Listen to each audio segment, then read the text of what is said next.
Jaya Kunja Bihari.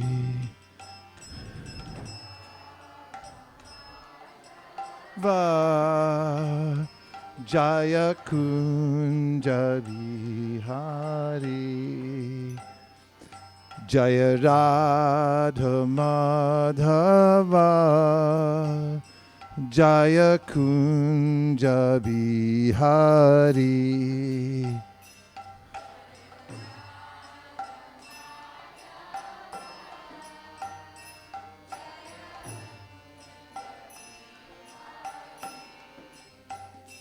Jaya Gopi Jana Vallabha. Jaya Girivardhari. Jaya Girivardhari.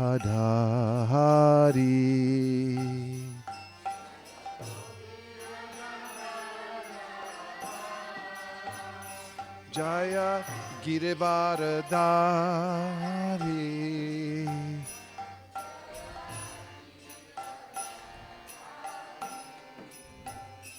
Jaya Yashodanandana. Jaya Vraja Janaranjana. Jaya Vraja Janaranjana.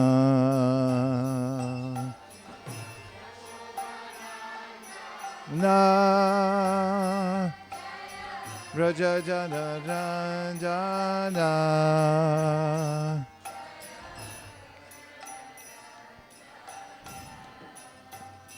Jaya Jamuna Tiravanachari. Jaya Givaradhari. Jamuna Tiravanachari. Ya Kunja Vihari. Jaya Jamuna Tiravanachari. Jaya Kunja Bihari.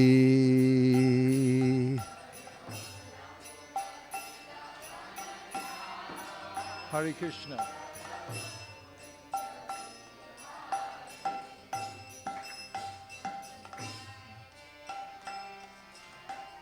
Hare Krishna, Krishna Krishna, Hare Hare. Hare Rama, Hare Rama, Rama Rama, Hare Hare. Hare Krishna, Hare.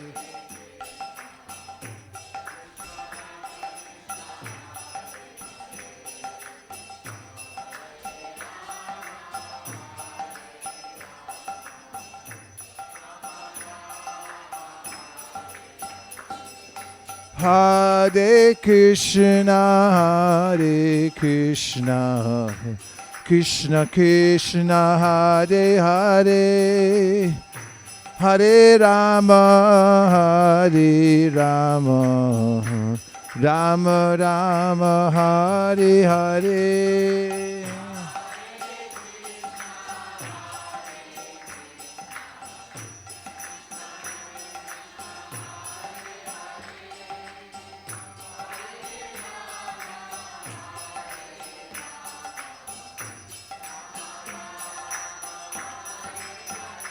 Okay. Namineche Namirhate Sharamuyanam Dite Cherintai.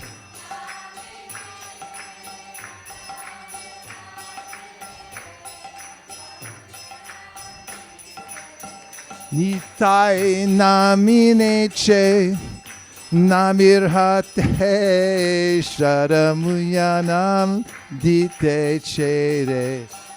Namineche Sharamuyanam.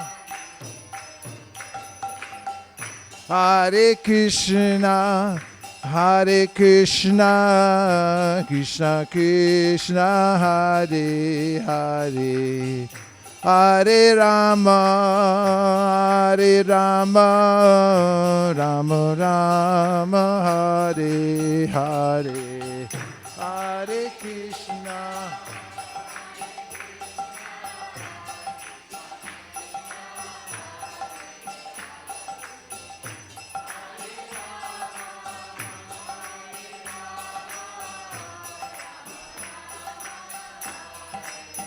Nitai namineche namerhate shadhamuryena dite chere.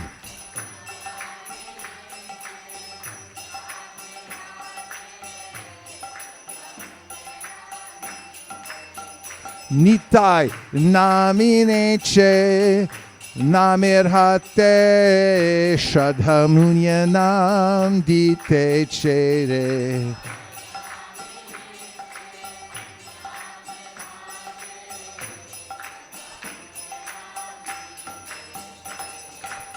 Hare Krishna, Hare Krishna, Krishna Krishna, Hare Hare, Hare Rama, Hare Rama, Rama Rama, Hare Hare.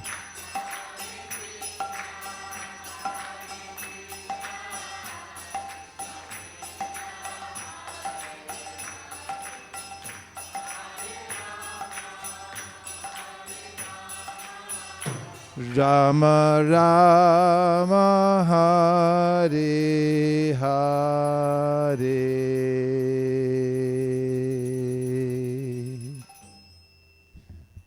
Om Namo Bhagavate Vasudevaya.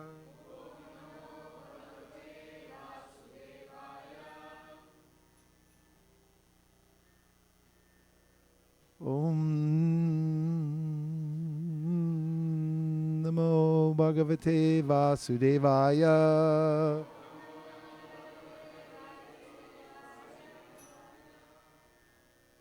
Om Namo Bhagavate Vasudevaya.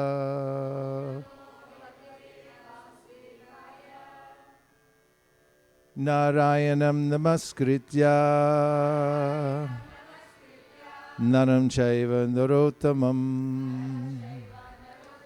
Devim Sarasatim Vyasam Tato Jayamudiraye Tasmari Kena Manasa Bhagavan Sattvatam Pati Shotavya Kirtitavyascha Dhyaya Pujascha Nityada.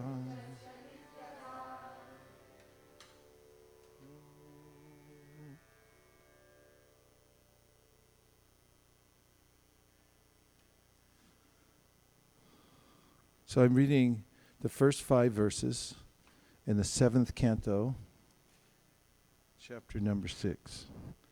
This is Prahlad Maharaj instructing his demoniac schoolmates. So he took the chance, the opportunity, every time the teachers would leave the students alone, especially for tiffin hours, the lunch break, recess, that he would gather them around and he would give this Bhagavat philosophy so that they could be saved from the mundane education that they were receiving. So here's the first verse that he gives. This is 761. Shriparad Komara acharet pragno Dharman bhagavataniha Dulabham manusham janma Tadapya dhruvamartadam. Prahlad Maharaj said, one who is sufficiently intelligent should use the human form of body from the very beginning of life, in other words, from the tender age of childhood, to practice the activities of devotional service. giving up all other engagements. The human body is most rarely achieved, and although temporary like other bodies, it is meaningful because in human life one can perform devotional service. Even a slight amount of sincere devotional service can give one complete perfection. Srila Prabhupada's purport. The whole purpose of Vedic civilization and of reading the Vedas is to attain the perfect stage of devotional service in the human form of life. Is everyone alive and kicking in there? Internet is down. We're finished. According to the Vedic system, therefore, from the very beginning of life, the brahmachari system is introduced so that from, is it a Russian attack or is it something from our side?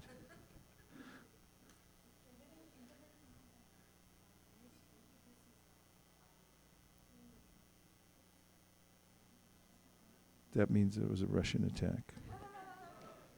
Purport. The whole purpose of Vedic civilization and of reading the Vedas is to attain the perfect stage of devotional service in the human form of life.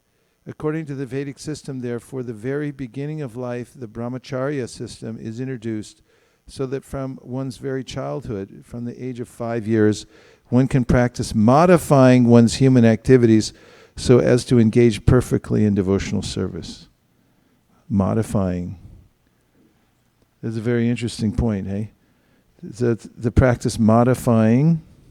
What are we modifying? One's human activities. So one can be a human in various modes, in the mode of goodness, passion, or ignorance, or one can act transcendentally.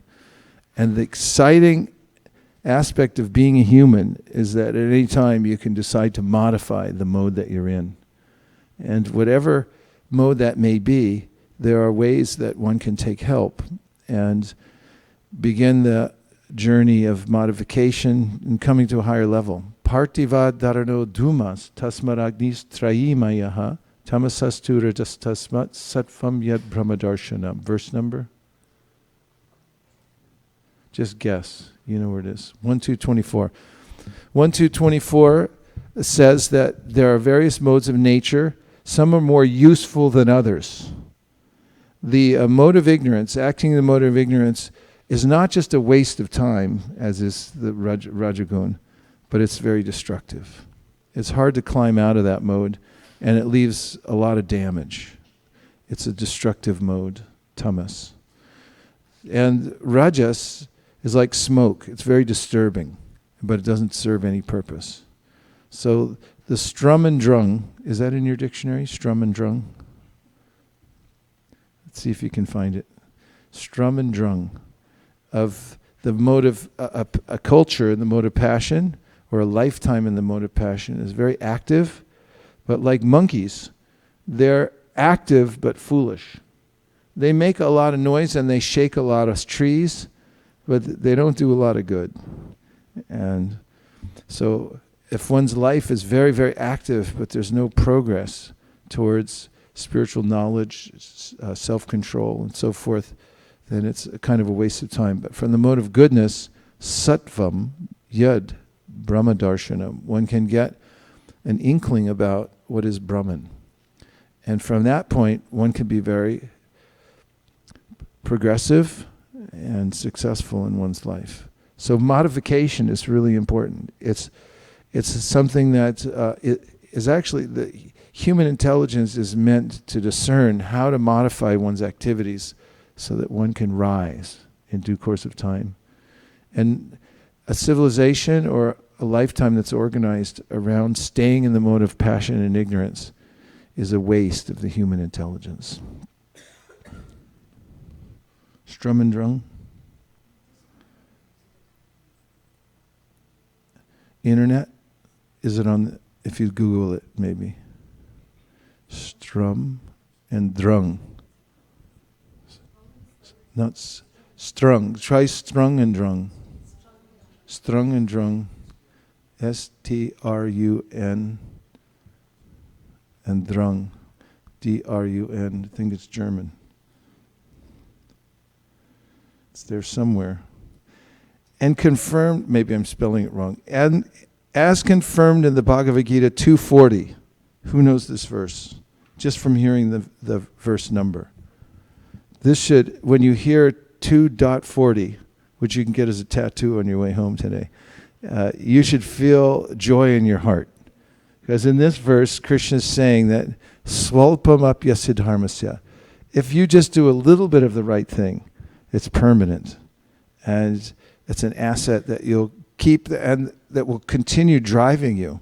A Light of the Bhagavat, please. Do you have one? That's music for Light of the Bhagavat. Advertising. That's what you found? So 240, Krishna says that even if you do a little bit of devotional service, it's permanent. It's never lost.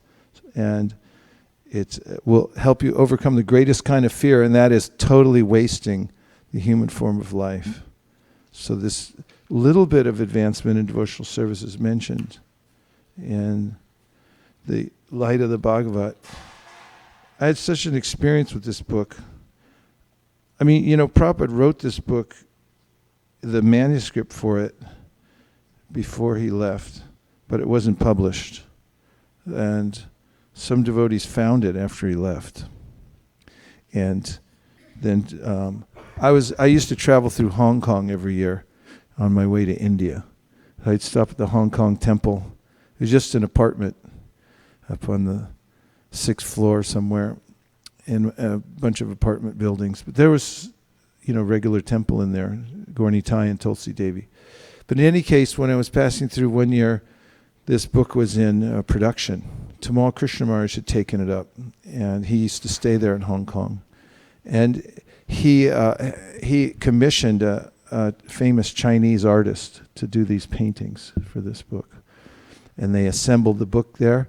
So I had some help. They gave me some service in sorting out the pages, putting them together. But I just remember thinking about how Prabhupada had been so prolific when he was here, that there was even manuscripts available after he left that were to be published. And he wrote this book. Do you know why he wrote this book? Who knows the history? Why did he write it in the first place? Yeah?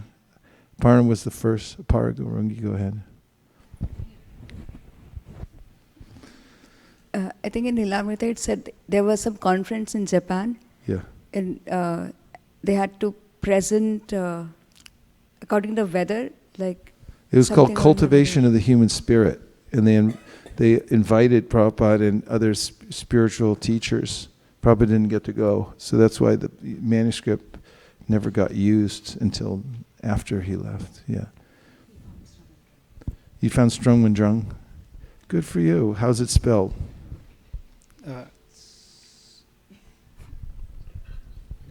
It's called STURM and DRANG. Strum and Drang.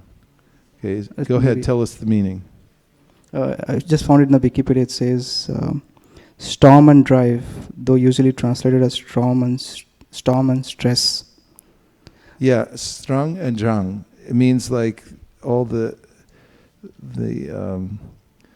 movings about in life that are very kind of frenetic and disturbing, right? Yes. Did you find another one? Okay, so so here's the meaning is a late 18th century German literary movement characterized by works containing rousing action and high emotionalism that often deal with the individual's revolt against society. Strum and drang. UND, STURM, UND, DRANG. Strong and drang. Yeah.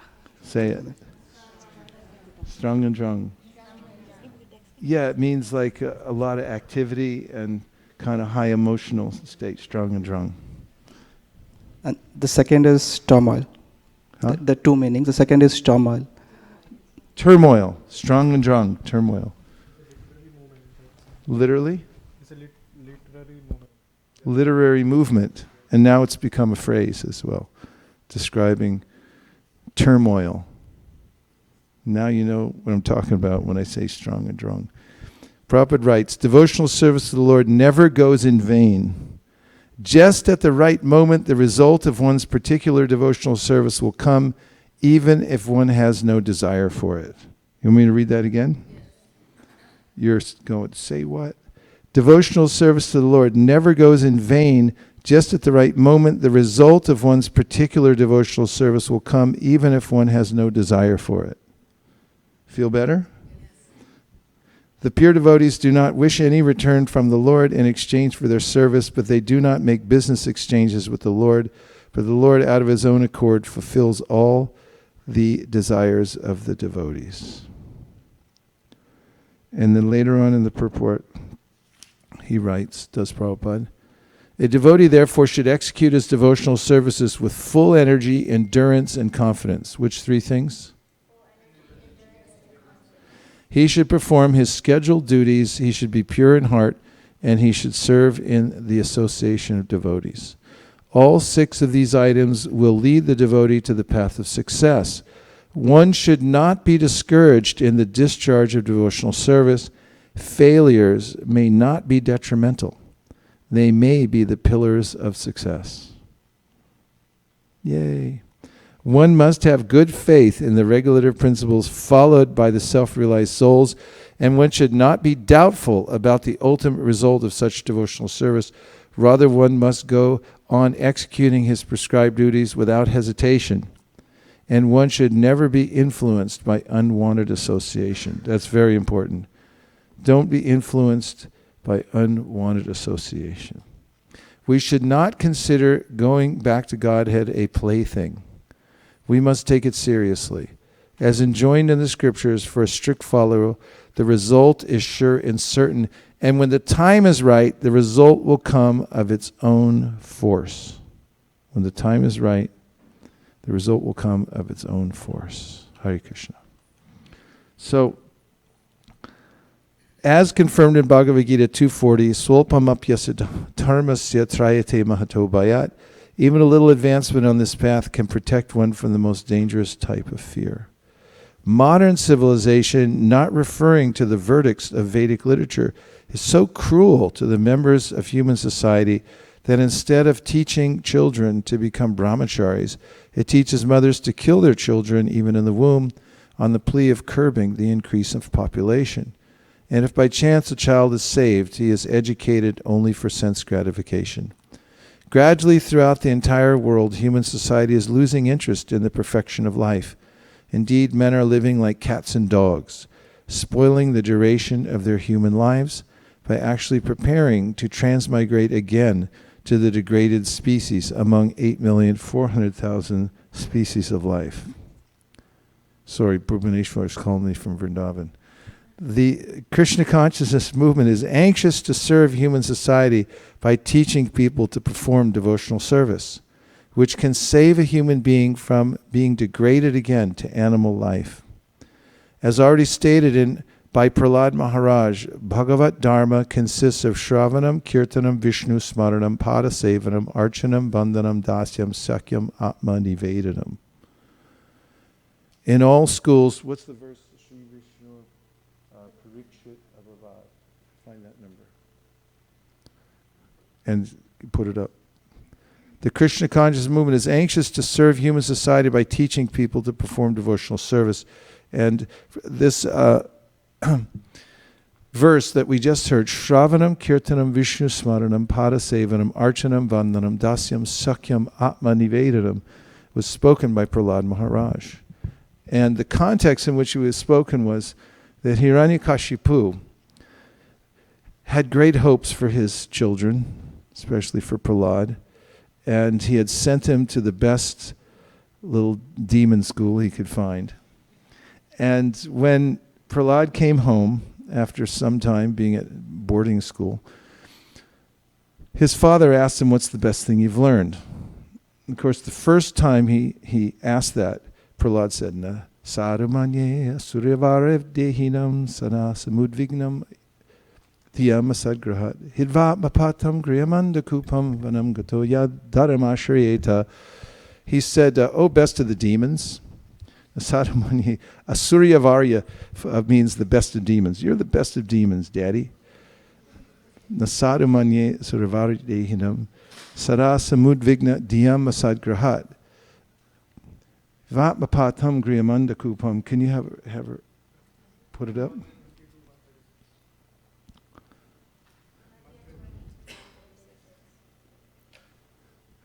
put Nasadumanye Suravari Dehinam. The first thing he told him, my dear father,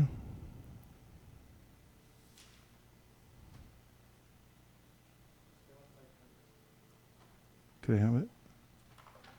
Thank you.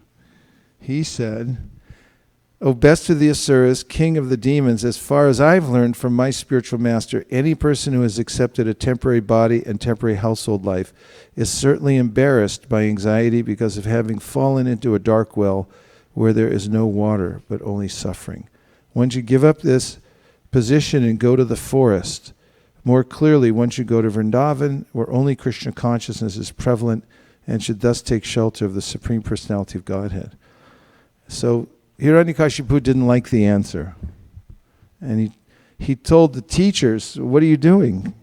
Well, you're teaching him the wrong thing. And they said, we didn't teach him anything like that. We don't know where he's getting it. They said, go back and try again.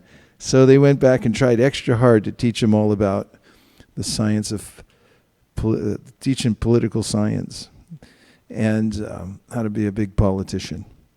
And so they brought him back the next time, and then his father again said, so Prahlad, dear son, what's the best thing you've learned in school? Then Prahlad tells him this Shravanam, Kirtanam, Vishnu Smaranam, Padasevanam, which are the 9 processes of devotional service. And this is a very important verse. It delineates the direct methods of worshiping Krishna in the process of bhakti yoga. And there's an extremely important purport that goes with this verse. And one can study the purport if you're stranded on a desert island and you didn't have any other access to any verse or purport. If you had that one, you'd be able to practice devotional service. It tells you how to execute the 9 items of devotional service, very importantly. And could I see that other verse? Shri Vishnur Abhavad Parikshit Abhavad.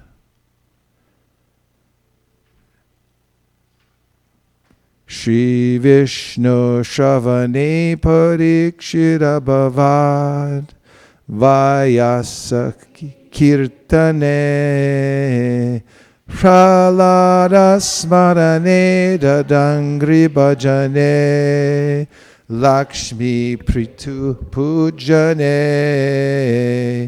Akrurasva Vibandane Kapipatir Daseta Sakyarjuna Sarva Swatmani Vedane Balirabhyut Krishnaptiresham Para. Here's the translation. Maharaj Parikshit attained the highest perfection, shelter at the Lord's lotus feet, simply by hearing about Lord Vishnu. Shukadev Goswami attained perfection simply by reciting Srimad Bhagavatam. Prahlad Maharaj attained perfection by remembering the Lord. The goddess of fortune attained perfection by massaging the transcendental legs of Mahavishnu. Maharaj Prithu attained perfection by worshipping the deity. And Akrura attained perfection by offering prayers unto the Lord. Vrajangraji, Hanuman attained perfection by rendering service to Lord Ramachandra, and Arjuna attained perfection simply by being Krishna's friend. Bali Maharaj attained perfection by dedicating everything to the lotus feet of the Lord. So this verse is used again and again by our acharyas to show that any one of the 9 processes of devotional service, if concentrated upon, tasmade kina manasa bhagavan sattvatam bhati, you focus on that one thing and you perform that act of devotional service, you can attain perfection. And these are the examples given. So not that you have to do all of them, although there's examples given of Maharaj Ambarish. He performed all the items of devotional service practically simultaneously and continuously. So feel free. Where were we now? We are just after that, Shravanam Kirtanam. In all the schools, colleges, and universities, and at home, all children and youths should be taught to hear about the Supreme Personality of Godhead. In other words, they should be taught to hear the instructions of Bhagavad Gita, to put them into practice in their lives, and thus become strong in devotional service, free from fear of being degraded to animal life. Following Bhagavat Dharma has been made extremely easy in this age of Kali. The Shastra says, Harinama, Harinama, Harinameva Kevalam, Kalau Nastyeva, Nastyeva, Nastyeva, Gatiranyata. One need only chant the Hare Krishna Maha Mantra. Everyone engaged in the practice of chanting Hare Krishna, the Hare Krishna Maha Mantra, will be completely cleansed from the core of his heart and be saved from the cycle of birth and death. Namasheshtam manamapi sachiputram atra sarupam shirupam tasya grajam urupurim matarim goshtavatim radha kundam girivaramoho radhika madhavasham prapto yasya pratitikipaya shri gurum tam natosmi. And now we'll take some reflections or questions from this particular verse. Yes, Kautakarnika, the servant of the source of all entertainment. Rishna Maharaj, thank you for the class, Maharaj. I always think about this verse. Whenever I read this, it is mentioned that Durlabham Manusham Janma. Is he speaking to demons or humans? I mean, the demoniac schoolmates, I mean, people, they are demons, the sons of the demons, and he is referring to human birth is very rare. Are they of human species or the demons? The demons, yeah. Yeah, they are. They're just demoniac nature. Yeah. But we find throughout the Bhagavatam that it doesn't matter which family one comes from. So many of the great devotees originated in so-called demoniac families. For instance, yes? Maharaj, when Hiranyakashipu asked Lord Brahma about the boon, that he should not be killed by humans, he should not be killed by this and that, I think I was just understanding that means he is not a human.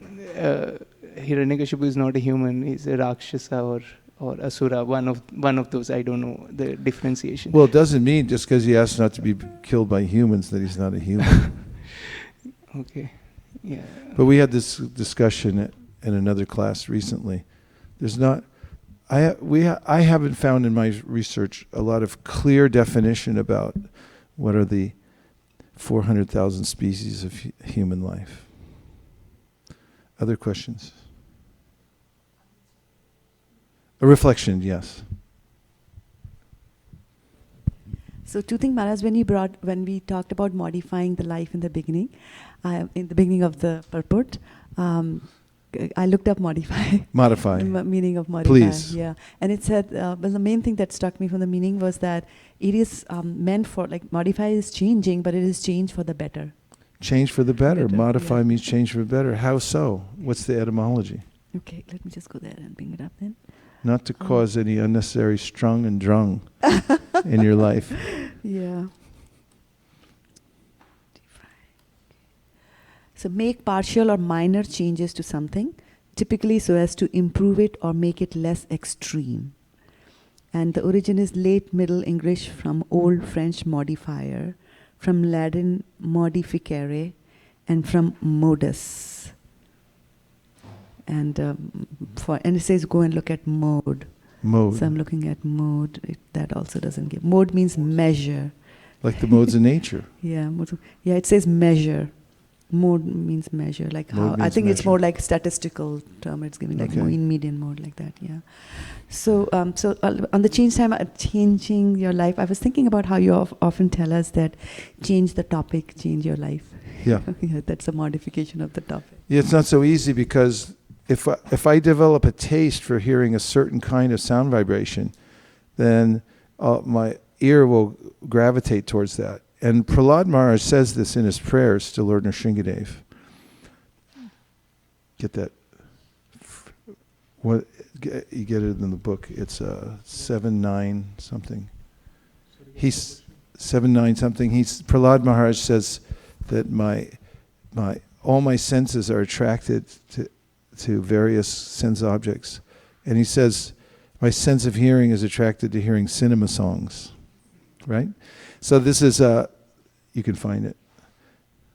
This is a problem because although I may know the right thing, I may know what I should be listening to, my ear says otherwise and says, no, you listen to this because I have a taste for this. Oh, look at that, you found it. Well done. This verse is 7:9:40.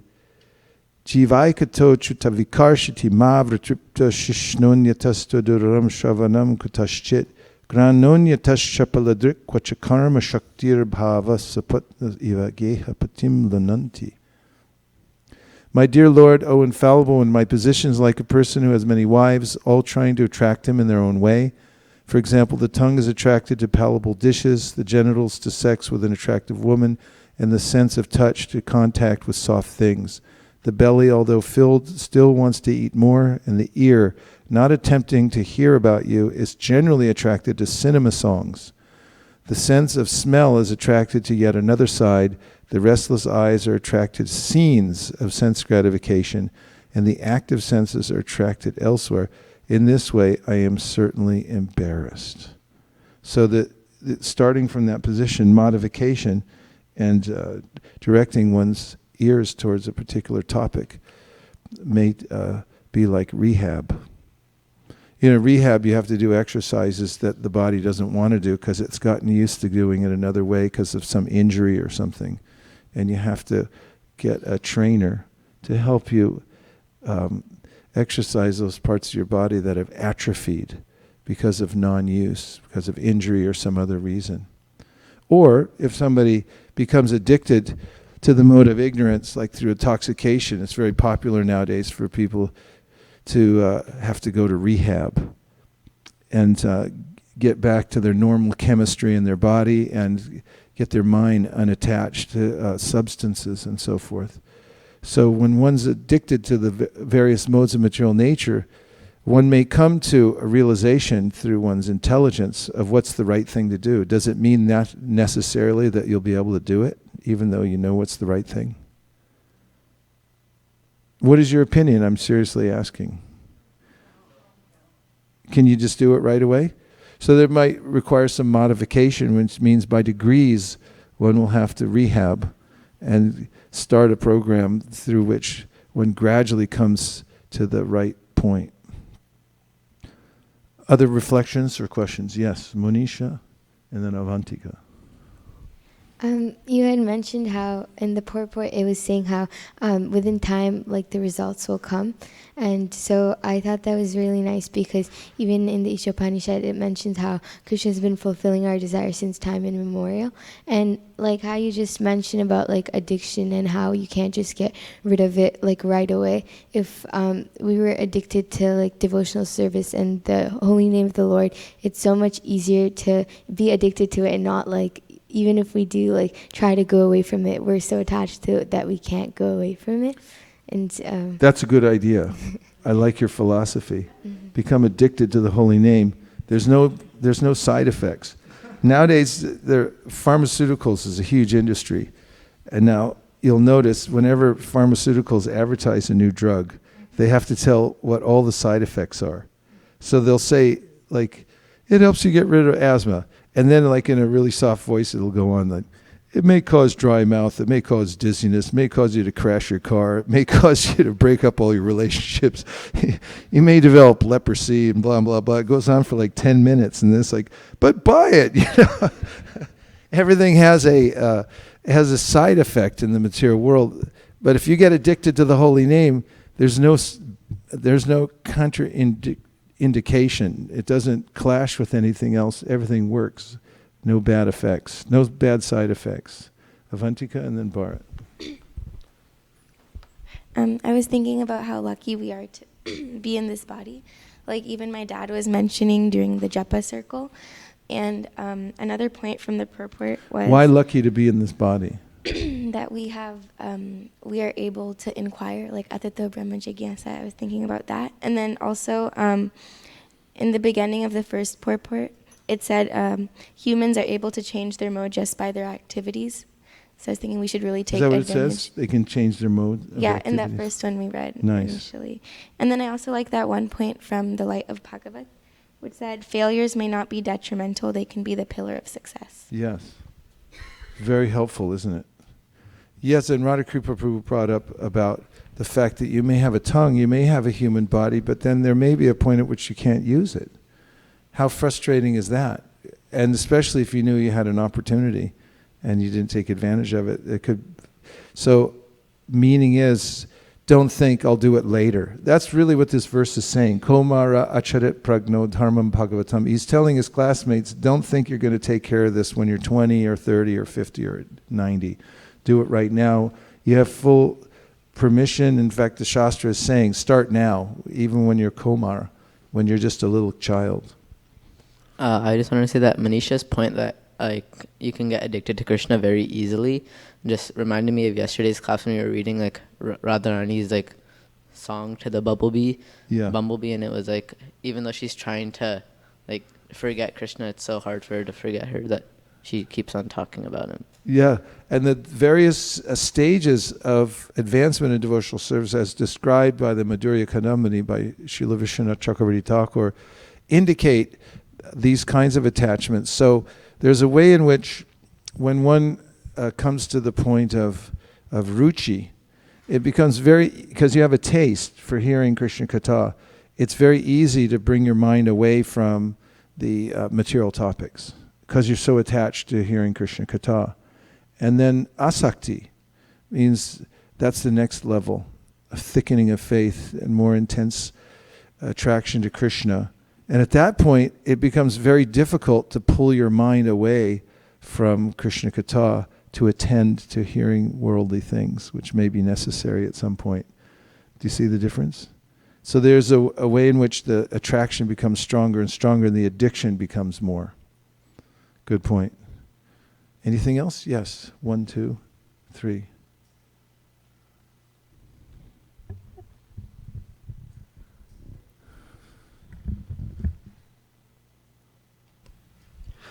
I just got reminded of one of the conversations where one person was very vehemently arguing that, and he was obviously devoted to astrology very much, that we are all robotically driven by law of karma and we do things based on our past, and that is it. That is, and I was surprised that there are people with this view, but he was very vehemently arguing. It's very heartening to know that we can modify our activities and get out of that in some ways.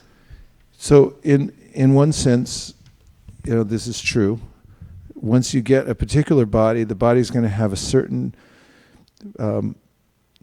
inclination because of the modes. It's an accumulation of modes that I've acquired from my previous life. But it doesn't mean there's no wiggle room. There's always room to begin the process of devotional service through good association and a process that one can follow.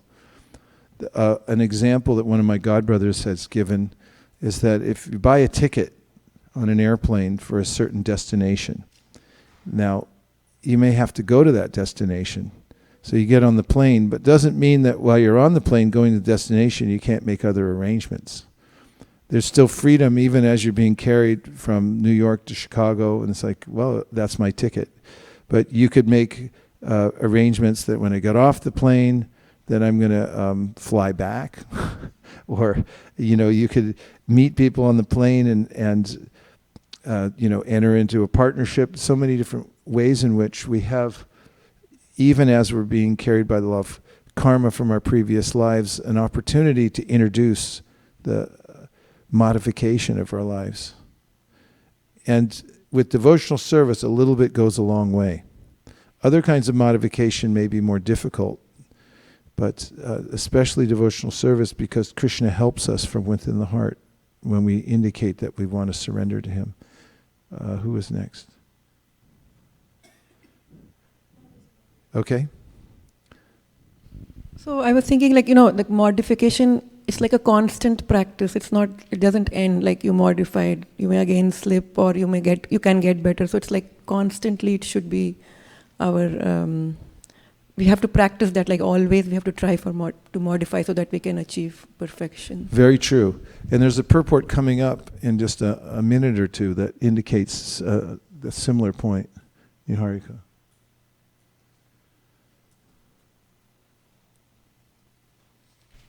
I was thinking today in the Japa circle, the first few rounds I did, I wasn't trying to beg because my mind wasn't focused. But then I asked Krishna to help me get the desire, and then that helped. So I just connected that to how if we modify our chanting, we can ask Krishna to, and he can help us modify our ways. Good point. And one is, yes, go ahead. And Krishna's always fulfilling our desire. Do you have besides fulfilling all your desires, you can quote that verse from the Sri Upanishad, but also quote from the Bhagavatam about how Krishna helps from within. Can you quote those two verses? First one, Upanishad, says how Krishna is fulfilling all desires. Yeah. Quote it. The Isha one? Say the Isha first. Saparyayak chukramakayam avrinam ashnaviram shuddhama papa viddam kavir manichi paribu swayambur yatatat yato ridanvyadak chasvatibhya samabhyaha. Means? It means that Krishna it describes his qualities first, how he's omniscient, without veins, beyond reproach, and then it talks about how Krishna is fulfilling everyone's desire since time immemorial. Yes. And how about the Bhagavatam where it says that Krishna helps the sincere devotee who's practicing devotional service? Because that's really important. It may be difficult for me to modify my activities, but if I take help from Krishna, he helps from within so that I can modify. So what's the quintessential verse in the Bhagavatam? There's a specific word used that describes how Krishna helps from within the heart. He helps to winnow out, look up that word too, winnow, W-I-N-N-O-W. Could somebody quote the verse? Srimad Bhagavatam. Go ahead. If you got it wrong, then go down in flames. Don't be hesitant. Give her the mic. It is.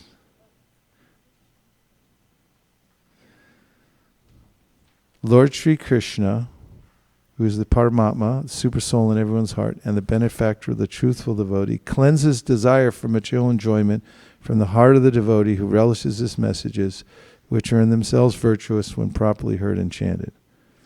What is the verse? You are correct. That's the verse. Quote it.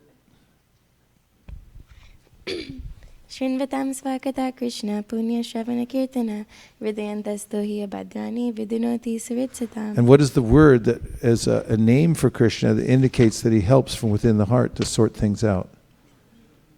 Yeah. See the word at the bottom, third word from the end? Vidunoti. Vidhunoti, everyone say. So Vidhunoti is a name for Krishna. This comes up at the beginning of the Bhakti Rasamrita Sindhu also. Rupa Goswami points out that Krishna is the Vidhunoti. It means he's very active in the heart of the bhakta to sort out the chaff from the actual fruit of the grain. Yes? The same word comes in that another verse, right? That Pravishta Karnarandrena. That's right. Go ahead, quote it. Pravishta Karnarandrena svanam bhava saroruham dhunoti shamalam krishnaha salilasya yatha sharat. And the translation is, the sound incarnation of Lord Krishna, the Supreme Soul, that is Srimad Bhagavatam, enters into the heart of a self-realized devotee, sits on the lotus flower of his loving relationship, and thus cleanses the dust of material association, such as lust, anger, and hankering. Thus it acts like autumnal rains upon pools of muddy water. Very good. Krishna can sort everything out. He has the power to do so. And so in bhakti, we depend on Krishna. We beg Krishna for his help, and he's there within the heart. He helps the sincere devotee who applies him or herself to hearing about him. Then Krishna takes action within the heart and helps to sort out the material desires from the real desires. Yes. I was also thinking of 9 22, Ananyas Chintayantamam, it also mentions how he carries what they lack. So that could also be Yes. used. This verse 922 in the Bhagavad Gita, Ananyas Chintayanto mam ye jana pariyupasate tesham nityabdi yuktanam yogakshemam mahamyaham. Translation is, but those who always worship me with exclusive devotion, meditating on my transcendental form, to them I carry what they lack and I preserve what they have. Very well done. Yes. Yes. Also in the Chaturshloki Bhagavatam, he says, Tesham eva anukampartam aham agyanajam tama nashashyami. From the Chaturshloki, Bhagavad Gita. from the Bhagavad Yeah. Gita. And go ahead, say the verse. What does it mean? So basically it means that those who are dedicated to Krishna, then from within the hearts, he destroys the nations using the shining lamp of knowledge. Yeah. So he uses this metaphor that I'm like a lamp in your heart. And when you apply yourself in devotional service, he'll say, I'll illuminate your heart so you can see what's going on in there. And I'll give you the wherewithal to move forward in devotional service. Very encouraging, right? And Radhakripa Prabhu for the last word on this verse.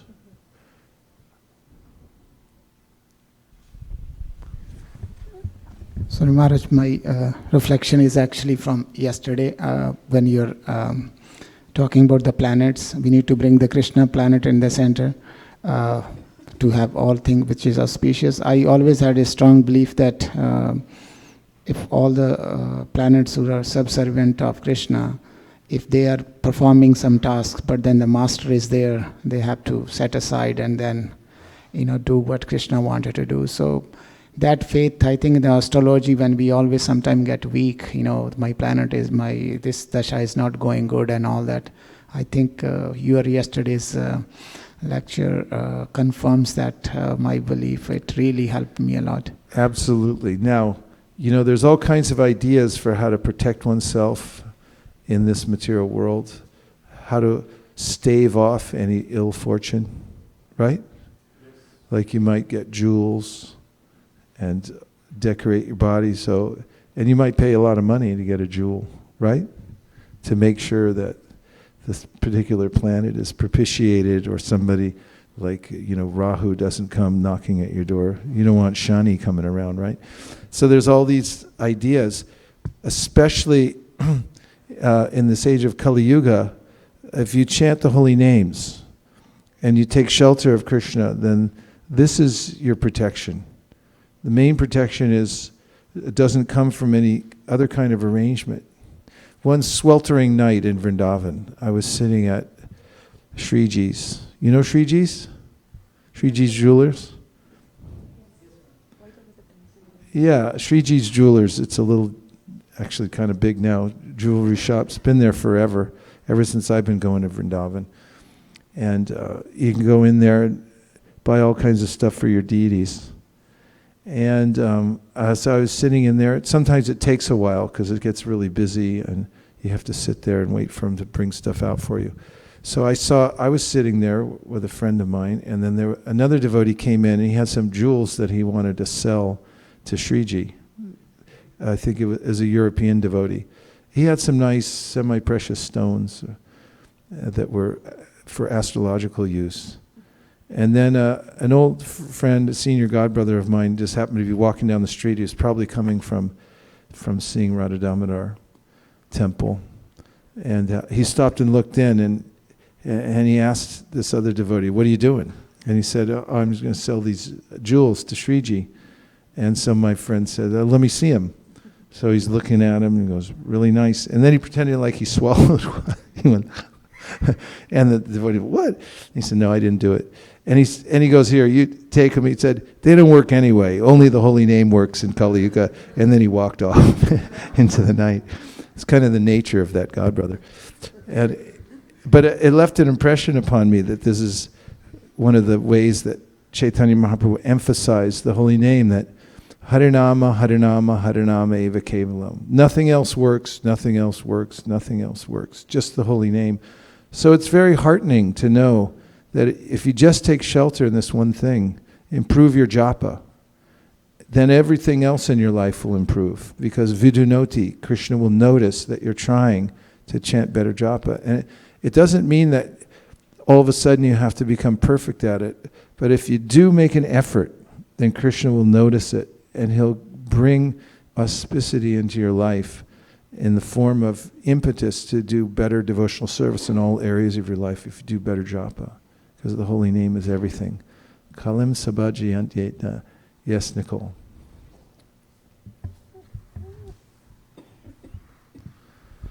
Hare Krishna.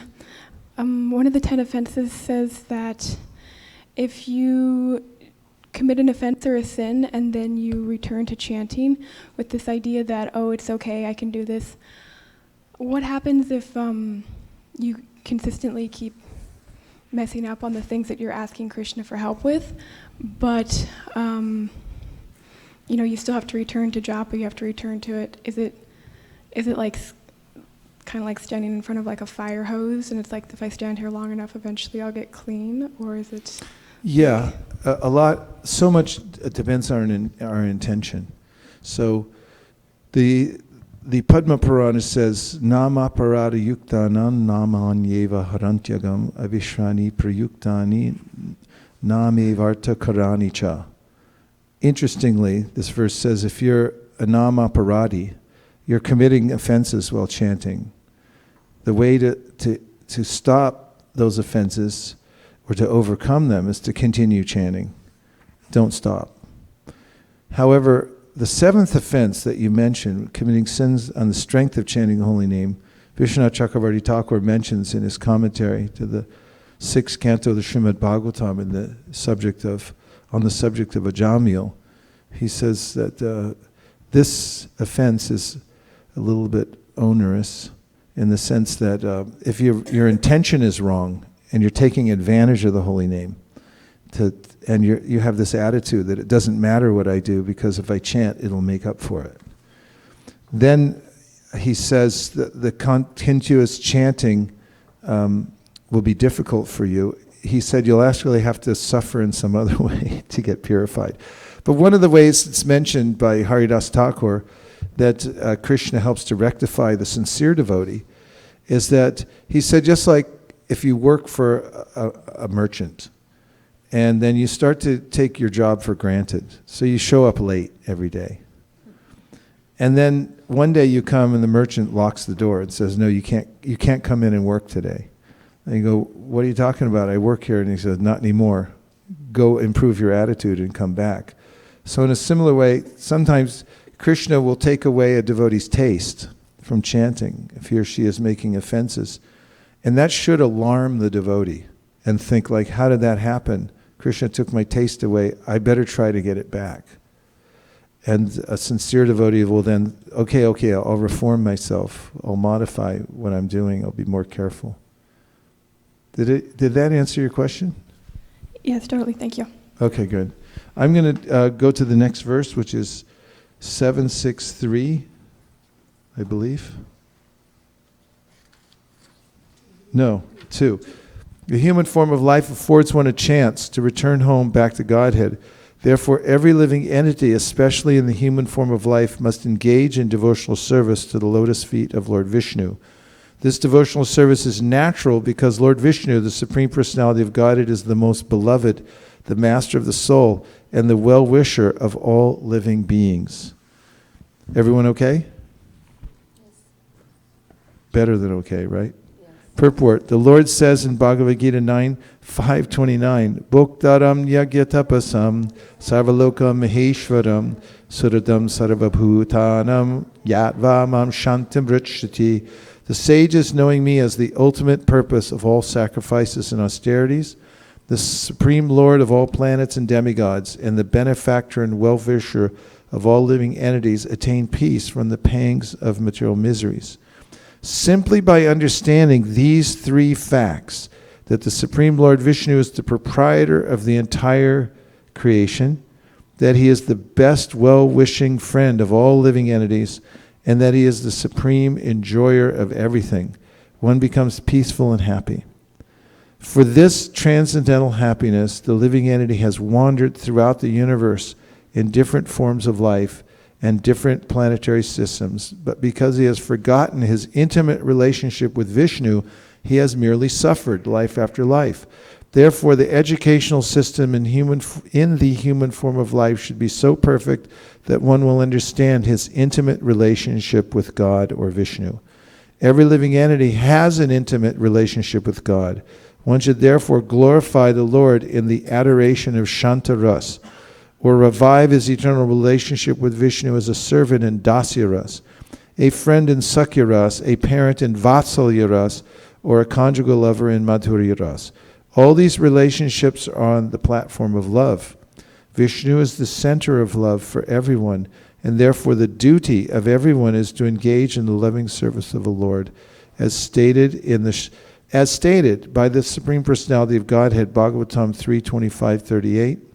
Yesha maham priya atma sutushchas sakha guru surido daivam ishtam. In any form of life, we are related with Vishnu, who is the most beloved, the super soul, son, friend, and guru. Our eternal relationship with God can be revived in the human form of life, and that should be the goal of education. Indeed, that is the perfection of life and the perfection of education. In a class in Los Angeles, Prabhupada was speaking to a large assembly of devotees. And then he stopped and he said, all of you have ruchi. He said, because I come here every day and I give the class. And he said, practically I say the same thing every day. He said, but you still come and listen. He said, this means you have taste. You have real taste. So I was just thinking about that, about all of you. Because, you know, here we are. It was a late night last night. And what to speak of, it's been a string of festivals. You all have school, you have work, you have all kinds of things going on. But still, somehow or other, here you are. And that goes for those of you who are listening online too. This is Ruchi. And this is what's being advocated here, is show up for devotional service on a regular basis, despite the fact that there's so many other things going on in life, and run out the clock on the field. Because the game of life is going on. I think Radhakripa Prabhu today, moved all of us by his description of how time is inexorable. It continues its march forward, whether we're noticing or not. And if somehow or other we get in the habit of hearing about Krishna, being close to the katha and the other practices, then we'll notice, 10 years just went by. I was talking to Sukeshwari last night, I believe, and she was saying that it was 11-year anniversary for initiation. And I thought back, that was 11 years ago. We sat for her initiation. All the Aishwari sisters were there. And there it is. A chunk of time, a decade has gone by in devotional service. If you can string together like 6 or 7 of those decades, and they do go by quickly, then you have what's called a successful human life. I mean, Prabhupada says in the story of the Prachetas, out of 100,000 years was what the duration of life was, expectancy back then. You can imagine the insurance rates for the actuary tables. They gave 10,000 years in their austerities. And Prabhupada said, if somebody's able to give 10% of their life energy for practicing Krishna consciousness, then practically there'll be a success. So this investment that you're all making with your time is laudable. Text number 3, Sukham Aindriyakam Daitya. You have to be able to read Devanagari. Deha Yogena Dehinam Sarvatra Labhyate Dayavad Yatadhukam Ayatnataha. This is Prahlad Maharaj speaking. My dear friends born of demoniac families, the happiness perceived with reference to the sense objects by contact with the body can be obtained in any form of life according to one's past fruit of activities. Such happiness is automatically obtained without endeavor, just as we obtain distress. This is kind of touching closely to this subtlety of understanding what comes automatically and what we can do with our independent nature at the same time. But what's just being described here is a certain amount of happiness and distress is going to come your way anyway on the material side, which is true. Purport: in the material world, in any form of life, there is some so-called happiness and so-called distress.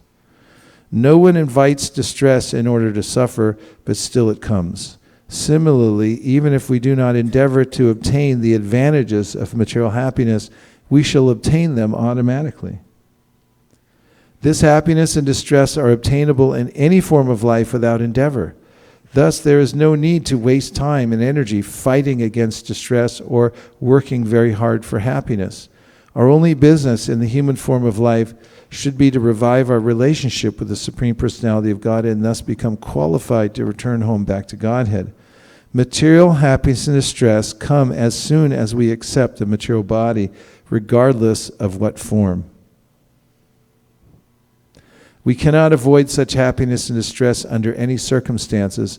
The best use of human life, therefore, lies in reviving our relationship with the Supreme Lord Vishnu. Everyone who thinks this is a good idea, say Hare Krishna. Hare Krishna. Okay, text number 4. Tat prayaso nakartavyo yata ayur vayaparam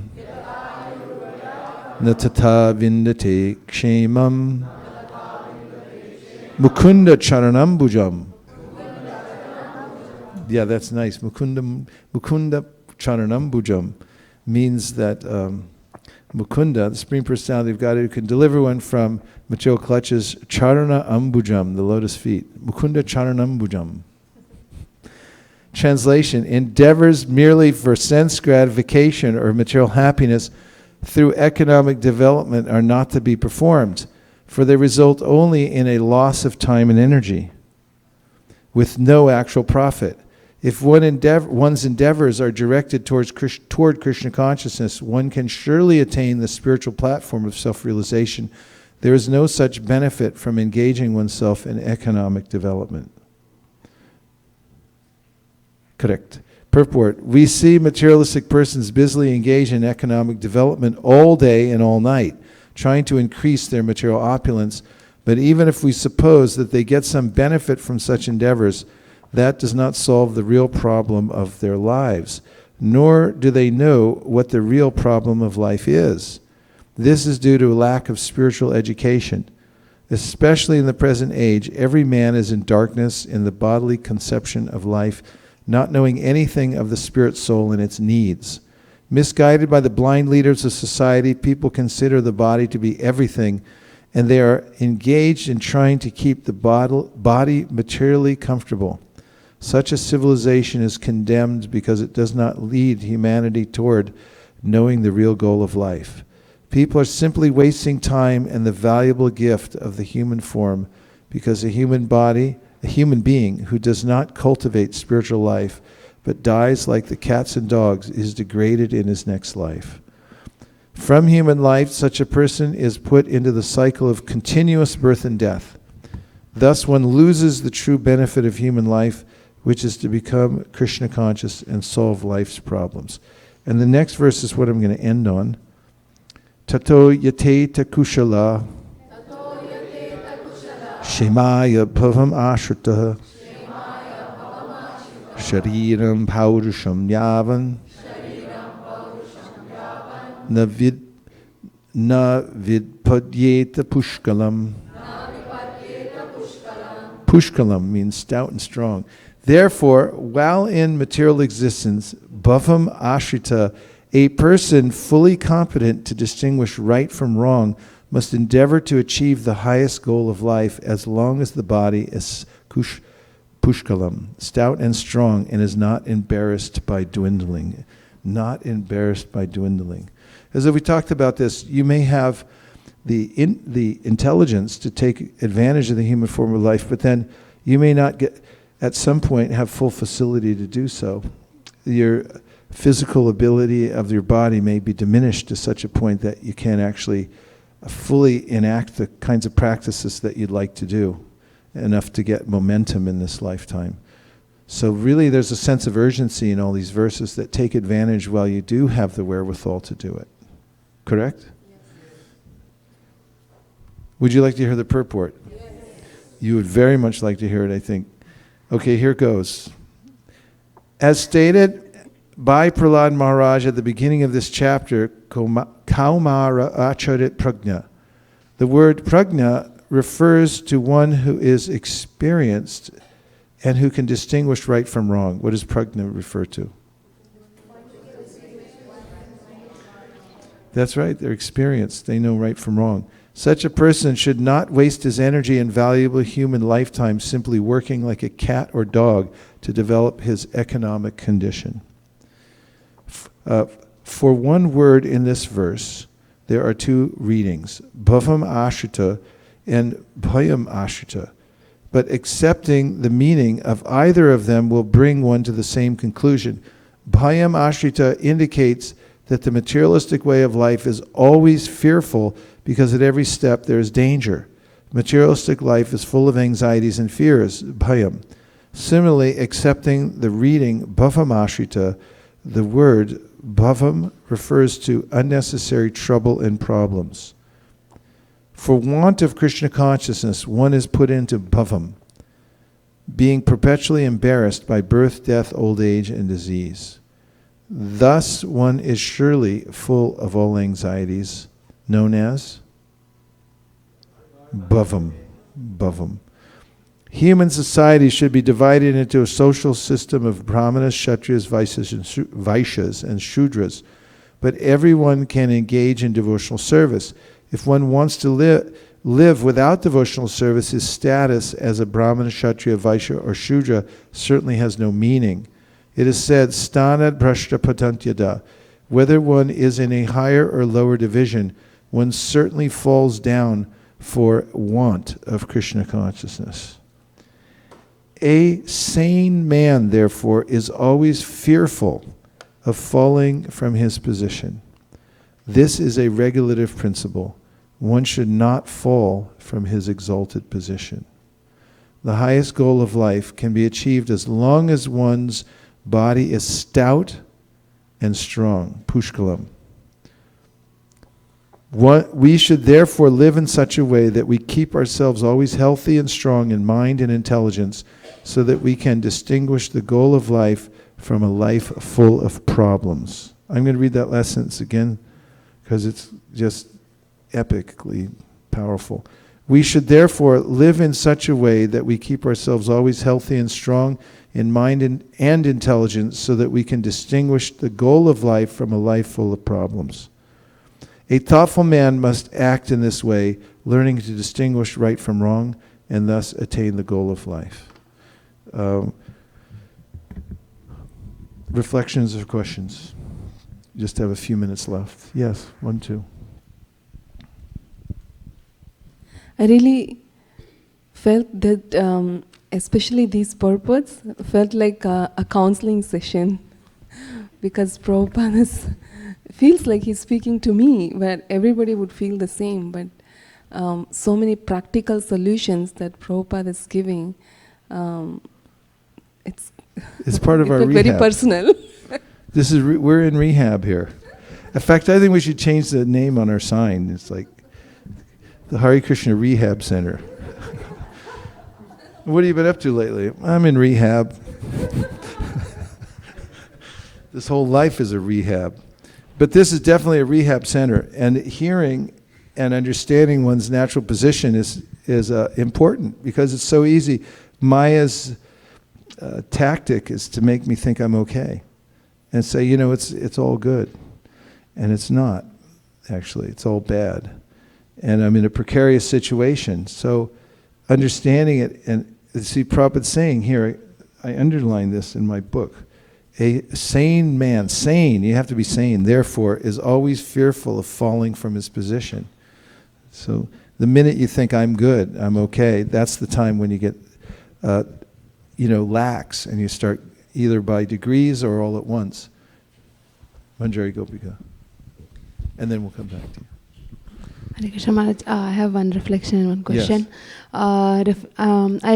We were going through how human life, Prabhupada is mentioning in purport in the previous one also how human life itself is so rare.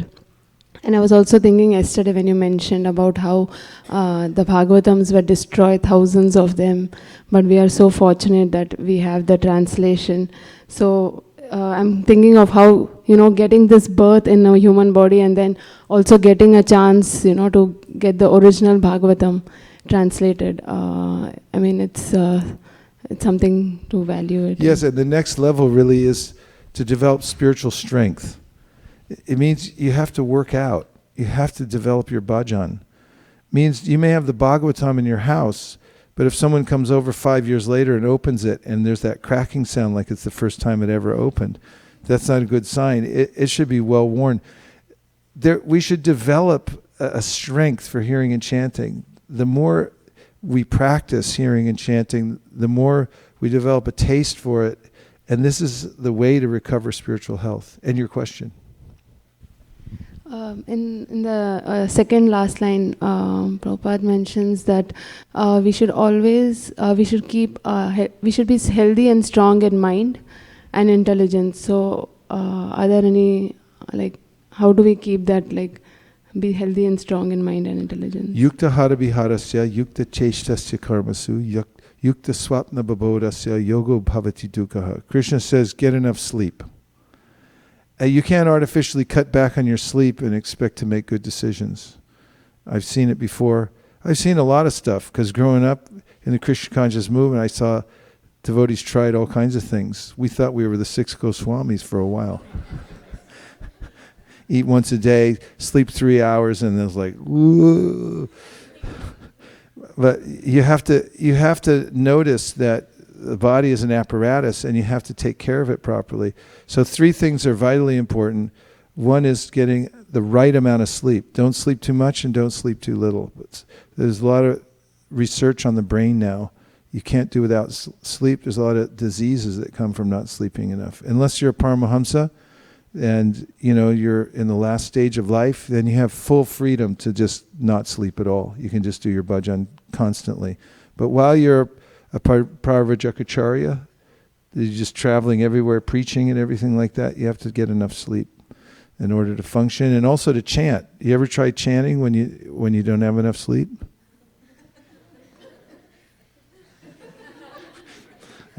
It's discouraging. You should be alert and be able to actually chant. So take time to go to bed early enough. That's important. The other thing that's really important is diet. If you load up on halava at 10 o'clock at night, next morning you're still digesting.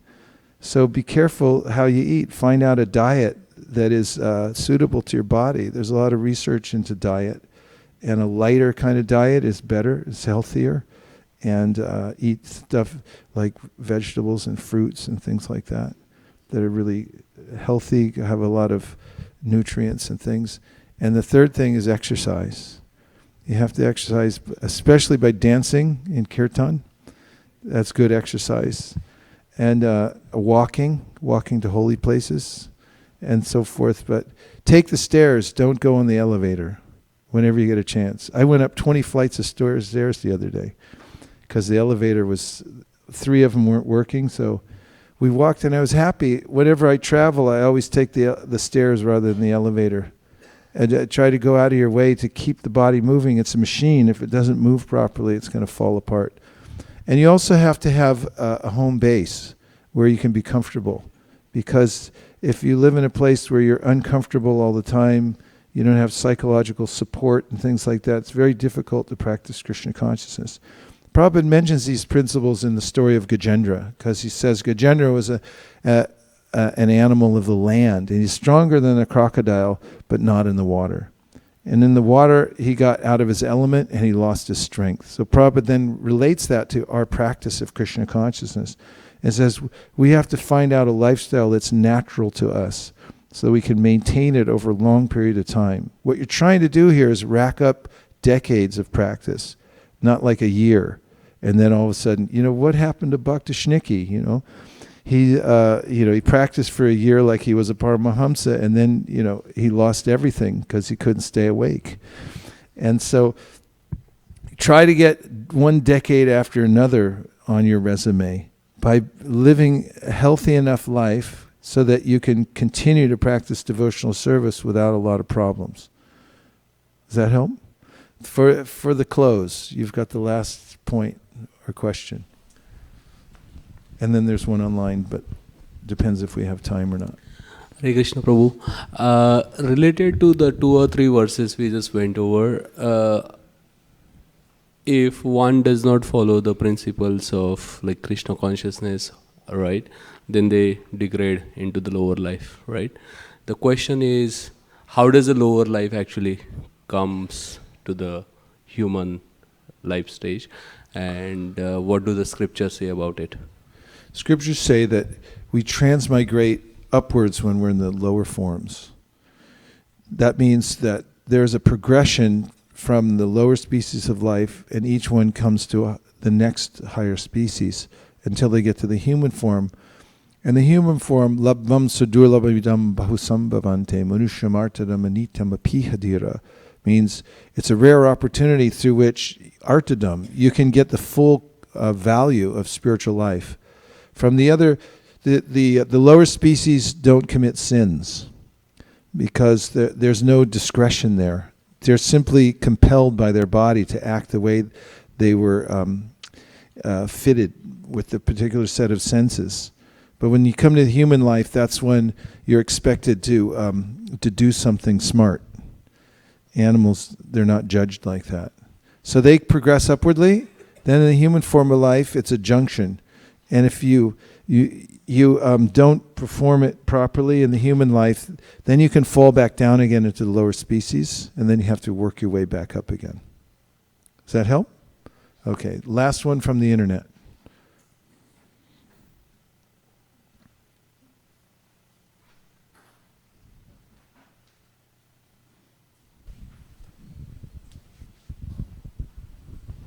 This is a question from Raseshwari Leela Mataji. Really?